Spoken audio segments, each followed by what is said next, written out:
বাচ্চাদের টিফিনে কী দেবেন বুঝতে পারছেন না?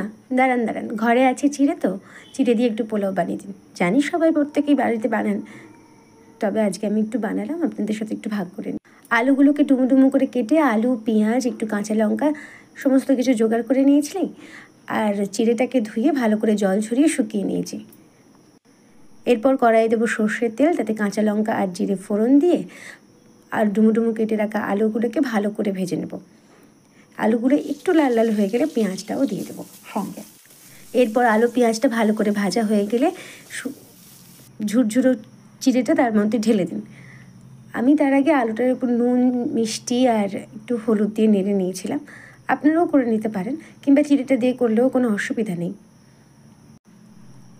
এই যা, বাদামগুলো তো ভাজা হয়নি। এই সমস্ত জিনিসগুলো ভাজা হয়ে গেলে একটুখানি থালাতে তুলে নিয়ে আলাদা করে একটু তেল দিয়ে চীনা বাদামগুলোকে ভালো করে ভেজে তার মধ্যে এবার চিড়ের পোলাওটা ঢেলে দেবো।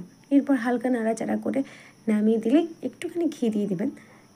ব্যাস, রেডি হয়ে গেল চিড়ের পোলাও।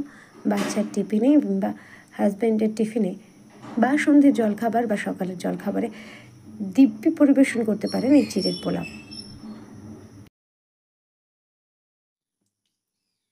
আমার এই পরিবেশনা যদি আপনাদের ভালো লেগে থাকে তাহলে অবশ্যই লাইক এবং কমেন্ট করবেন।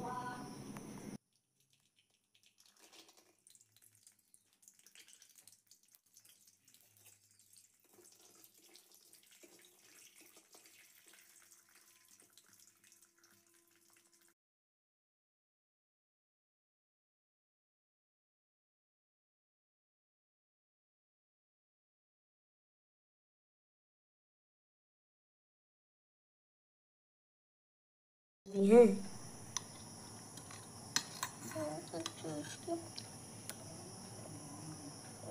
কেমন টেস্ট?